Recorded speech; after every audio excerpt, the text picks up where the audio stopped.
అంతర్జాతీయ క్రికెట్ ప్రపంచంలో ప్రెజెంట్ ఒక సంచలన వార్త హల్చల్ చేస్తోంది.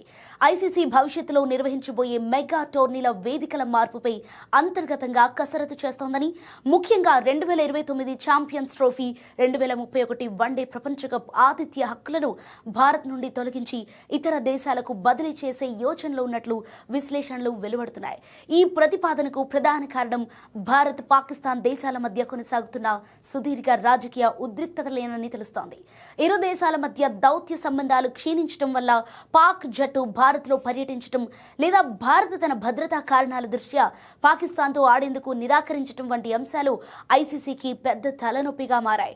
టోర్నమెంట్ నిర్వహణలో లాజిస్టిక్స్ సమస్యలు, వీసాల జారీలో జాప్యం, క్రీడాకారుల భద్రత వంటి అంశాలు మెగా ఈవెంట్లను ప్రభావితం చేయకూడదనే ఉద్దేశంతో ఐసీసీ ప్రత్యామ్నాయ మార్గాలను అన్వేషిస్తున్నట్లు బ్రిటన్కు చెందిన ప్రముఖ పత్రికలు కథనాలు ప్రచురించాయి.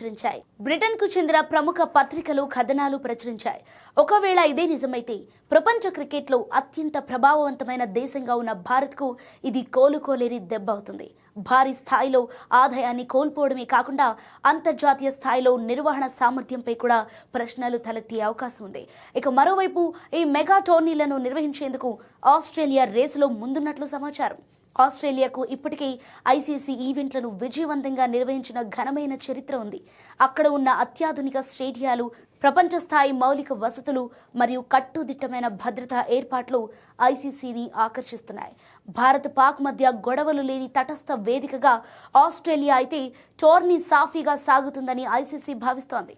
ఇప్పటి వరకు ఐసీసీ నుండి ఈ విషయంలో ఎటువంటి అధికారిక ప్రకటన వెలువడలేదు. కేవలం సోషల్ మీడియాలో, కొన్ని అంతర్జాతీయ మీడియా సంస్థల్లో మాత్రమే ఈ చర్చ జరుగుతోంది. ఇక ఐసీసీ ఆదాయంలో సింహభాగం భారత్ నుండే వస్తున్న తరుణంలో బీసీసీఐని కాదని ఐసీసీ అంతటి కఠిన నిర్ణయం తీసుకుంటుందా అనేది ఇప్పుడు $1 మిలియన్ ప్రశ్న. నిపుణుల అభిప్రాయం ప్రకారం భవిష్యత్తులో భారత్, పాకిస్తాన్ మధ్య సంబంధాలు మెరుగుపడితే ఐసీసీ తన ఆలోచనను మార్చుకునే అవకాశం ఉంది. ఏదేమైనా ఈ వార్త భారత్ క్రికెట్ అభిమానులను తీవ్ర ఆందోళనకు గురిచేస్తోంది. క్రీడా వర్గాల్లో వేడిని పెంచుతోంది.